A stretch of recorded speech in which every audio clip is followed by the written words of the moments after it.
What you do is always built on a foundation of why and how you do it. Or to put it in other words, a right what motivated by a wrong why will never end up pleasing to God. That's the message of one of, honestly, the most confusing stories in the whole Bible. And that story is the foundation of my newest book, An Opaque Obedience. Welcome back to Read Like a Man. My name is Paige. If you are new here, this is a channel where I share books that I think will help change your life and expand your best thinking. And the book I want to talk about today is actually one that I have written. This is a little bit weird for me because honestly, this is like the third or fourth book that I've written, and I never really felt the need to make videos about any of the previous ones, but this book just feels different. Something about the story and the message of this book has just been impressed on my heart of just like, man, I literally have to share this. You have to hear this message. So that's what we're going to talk about today. So the foundation of the book is a story from 1 Kings chapter 13, which is it's just mind-boggling. Okay, so there's a king, there's a prophet, and there's a man of God, or kind of the three main characters, right? And this happens after the kingdom has been split in two, and Jeroboam is the king of the 10 tribes that split off, right? And he's over here, and in an effort to try to make sure that the nation stays with him, he erects a bunch of high places, he makes these false gods, and he tries to keep all the people from going back to Jerusalem to worship. So that's the first part. We got this king who's been doing all this bad stuff. And then we have this man of God. He comes out of Judah, and he travels to Bethel to reprimand Jeroboam and to be like, hey, bro, like, nah, what you doing ain't gonna work. It's bad. He goes there, he reprimands the king. The king like yells at his guards to seize him. The king's arm seizes up. He's like, oh, please heal my arm. And then the man of God calls down a miracle. And he's like, hey, heal his arm. He gets healed, right? The king's like, oh my gosh, like, you're amazing. Okay, we'll do what you said now. And then the king goes, hey, come back and have a meal with me. And the man of God says, no, I'm not going to do it because the Lord told me that I'm not supposed to eat or drink anything in this land. And so the king's like, all right, sweet. Man of God starts heading home. On his way home, there's a prophet who lives in that land, and he hears about everything that the man of God just did, and he runs down the road, he chases after him, he finds him, and he's like, bro, come here, like, you got to come back and have a meal with me. And the man of God's like, no, I can't. God told me that I can't eat or drink anything in this land.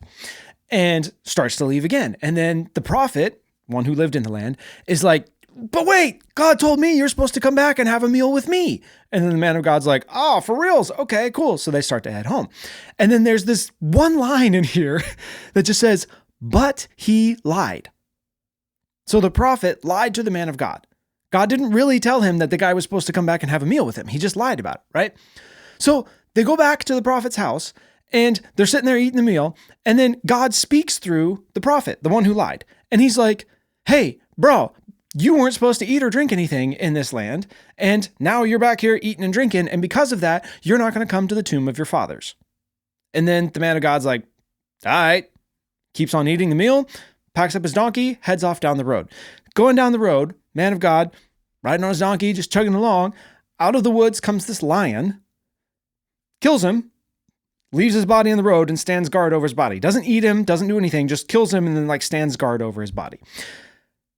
The prophet has his sons. They all see this dead dude on the road. They come back to the town. They tell the prophet. The prophet's like, oh, it's the man of God who disobeyed the Lord. Goes down, finds him, brings his body back, buries the man of God, like mourns over him, is like, surely he was a man of God, and everything he said will come to pass. And then tells his sons, hey, when I die, bury me with this guy. And like in this, because I put him in my grave, right? So put me in there with him too. And then the chapter wraps up with saying, and Jeroboam continued to do all the stuff, and it became sin to him, and his family was wiped from the face of the earth. Literally. I'm not even making this up. This is for real, so you can read it. So I'd read through the Bible a bunch of different times, and obviously read that story every time that I read through. And every single time I read it, it was just like, I don't get it. I don't get it. This makes no sense. What is the point of this story? And then earlier this year, I was praying one afternoon and I was like, oh God, like, it's like, oh, is there anything I need to read? And I felt like 1 Kings 13. And I was like, I don't know what 1 Kings 13 is. So I go and look at it and I'm like, it's this stupid story. Why am I supposed to read this story that makes no sense? So I start reading it and then I just sit there and I'm like, okay, like, God, Like, it's in the Bible. Like, there's got to be some reason for it, right? And so I'm like, what is it? What is in this story? What are we supposed to get out of this? And then I start thinking about it, and I start writing down some stuff, and I start listening to what God has to say about this story. And all of a sudden, these things just start coming and coming and coming and coming. I'm going, oh my gosh, this story is one of the most powerful and insightful stories, I think, in the entire Bible, describing what the human condition is and what it means to obey the voice of the Lord, and how we will get derailed from that, and how to protect ourselves and ensure that we don't get derailed from what God is calling us to do, right? And so I ended up writing this book, and this is a pre, not for resale. This is not the real copy. The real copies are available now. But yeah, so I start writing this book, and the more I sat with this story, you guys, the more it is just wrecking my life. And everything comes back to this idea, like I said at the beginning, that what you do is always built on a foundation of why and how you do it. And specifically, this is a book about why. Like, yes, you're obeying, but why are you obeying? Because what we like to think is that as long as I'm obeying, it doesn't matter, right? Like, my why doesn't matter, right? And we just like to kind of conveniently set aside the whole idea that, like, oh, the man looks at the outside, but the Lord judges the heart, right? We like to forget about that and just kind of pretend like that doesn't really exist, when in actuality, that is everything for what it means to live the Christian life. And when you start to understand that, when you start to understand that it's the why that matters, this story starts to make so much more sense. Right? Because if you don't understand that, you look at this and you're like, well, the prophet lied. Like, it literally says right there, the prophet lied to him, but then the man of God got killed for it. Like, what, what even is this? Right? And the more you start to dig into this and start to understand, no, this is a story teaching you about your heart, teaching you to examine the reasons why you're obeying, right? Then everything starts to click into place. Everything starts to just makes so much more sense. This is a story about obedience, and opaque means not being able to be seen through, right? So if something is super opaque, it means you can't see through to the other side of it. And for so many of us, our obedience is something that we have a hard time seeing through the obedience to really understand why it is that we are taking that step of obedience, right? And most of us think it doesn't even matter. Like, it's just like, well, who cares? Like, what difference does it make, right? This is a story about the difference that it makes. It makes all the difference in the freaking world why you are obeying and why you are doing what you are doing. There's a little hint, you kind of can't see it with this bar, but the cover of this book is a scroll, and it says, "By the word of the Lord." And that is the key to everything in this story. At the beginning of the story, it talks about, by the word of the Lord, the prophet came, or the man of God came out of Judah. And by the word of the Lord, he called against the altar. And by the word of the Lord, he did the miracles. And by the word of the Lord, he said that he couldn't go back and share a meal with the king, right? And then there's this shift. Halfway through the story, there's this shift, and something changes.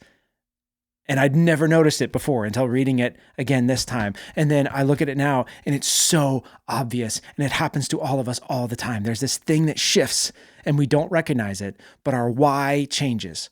Our why changes, and then all of a sudden we are just straight on the path to destruction. And most of us, destruction doesn't look like getting eaten by a lion, but it might, who knows? So yeah, anyways, Opaque Obedience. This is my newest book. I genuinely am begging you to read this book. Not because I wrote it, not because of whatever little bit of money I will make from it, but because I genuinely think this message is absolutely essential to faithfully walking out the Christian walk and the Christian life. So I'm going to leave links in the description below. You can pick up a Kindle copy, you can pick up a paperback copy, and I have the audiobook on YouTube for free. So if you don't even have any money, you can't even afford to get a Kindle copy of it, you can just listen to it for free on YouTube right here. I'll link that literally right here. Whole thing. I narrated it for you. Hopefully it doesn't suck.